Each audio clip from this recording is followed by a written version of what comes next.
అసలు ఈ హర్మూజ్ జలసంధి, ఇరాను, ఇజ్రాయిల్, అమెరికా యుద్ధం ఏదైతే ఉందో కేవలం ఆ సంధి కోసమే.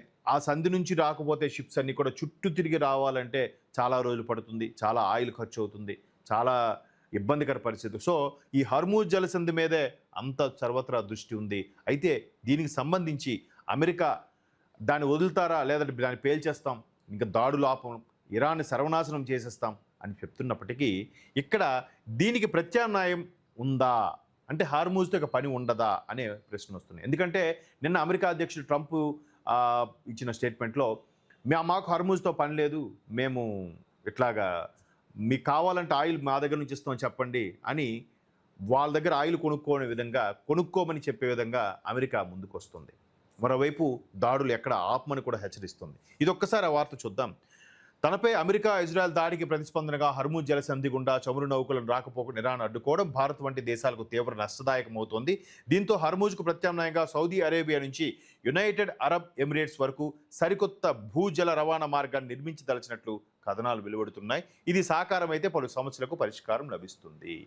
ఏ సౌదీ అరేబియా అయితే, ఏ జోర్డాన్ మీద, ఏ దుబాయ్ మీద అయితే వాళ్ళు వారవలేక అమెరికాతో యుద్ధం చేస్తూ, అమెరికాతో యుద్ధాన్ని డిఫెన్స్ ఆడుతూ, అమెరికా స్థావరాలని టార్గెట్ చేసుకుంటూ, అరే మీరు వాళ్ళకు సపోర్ట్ చేస్తున్నారా, మీ ఇన్కమ్ సోర్స్ అంతా దెబ్బ కొడతామని చెప్పి ఇరాను గల్ఫ్ దేశాల మీద దాడి చేస్తున్న నేపథ్యంలో ఇక్కడ Abu Dhabi UAE, United Arabic Emirates నుంచి సౌదీ అరేబియా వరకు ఒక కొత్త మార్గాన్ని తవ్వడానికి ప్రపోజల్ తీసుకొస్తున్నారు. ఇప్పుడు మానవులు తెలుసుకుని ఒకప్పుడు పూర్వం రోజుల్లోనే పెద్ద పెద్ద అంటే సముద్రాన్ని తలపించే చెరువులు తవ్విన ఒకప్పటి రోజుల్లో ఇప్పుడు జలసంధిని చేయడానికి పెద్ద కష్టమేముంది, కాకపోతే భూభాగం కోల్పోతారు అంతే.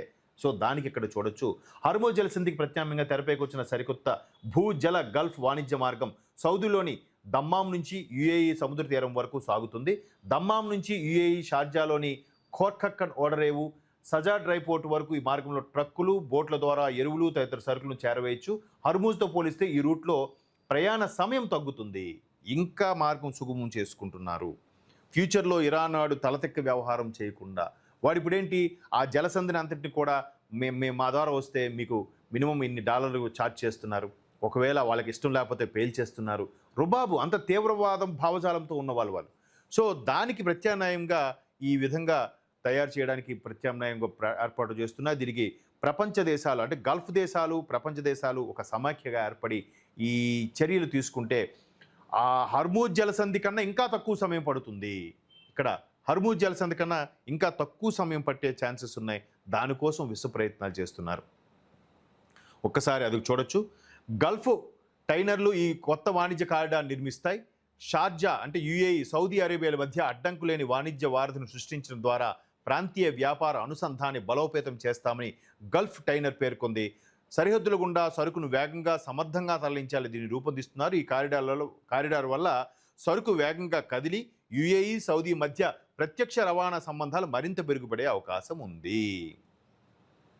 సో ఏదైతే ఇప్పుడు వాళ్ళు దాన్ని బేస్ చేసుకొని మాకే అని అనుకుంటున్నారు, ఇదంతా కూడా భూ వివాదము, స్థల వివాదము, ఆధిపత్య ధోరణికి సంబంధించే ఎప్పుడు ప్రపంచ యుద్ధాలు జరిగినా కూడా. సో ఆ హర్మూజ్ మీద పట్టు సాధించాలనుకున్న అమెరికా దానికి ప్రత్యామ్నాయంగా సౌదీ అలాగే యుఏఈ కలిసి ఒక ప్రణాళిక చేస్తున్నాయి. దానికి టైనర్ అని వాళ్ళు అనౌన్స్ చేశారు. దానికి ప్రపంచ దేశాలు కూడా మద్దతు పలుకుతున్నాయి.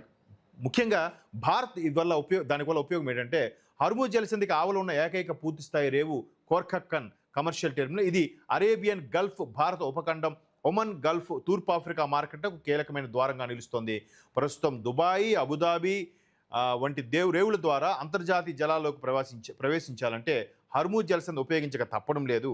ఒకవేళ ఖోర్ఖక్కన్ ఆ అవసరం లేదు, దమ్మాం నుంచి ఎక్కడికి సరుకులు తెచ్చి నౌకలోకి ఎక్కిస్తే అవి నేరుగా ఒమన్, సింధు శాఖ, అరేబియా సముద్రం గుండా ముంబై, ముంద్రా, కొచ్చి వంటి భారతదేశ పశ్చిమ ఓడరేవులకు చేరుకోగలుగుతాయి.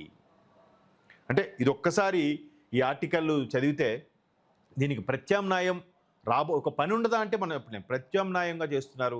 ఇది ఖచ్చితంగా సముద్రాన్ని దొలిచేసి అక్కడున్న భూభాగాన్ని తవ్వి అంటే ఆల్మోస్ట్ కొన్ని లక్షల వేల టన్నుల బరువుని షిప్పు మోస్తుంది. ఆ బరువుని కాస్త బేస్ చేసే అంత లోతైన నీరుగా అక్కడ సృష్టింపబడాలి అంటే దాన్ని ఖచ్చితంగా ప్రత్యామ్నాయం ఏర్పాటు చేస్తారు.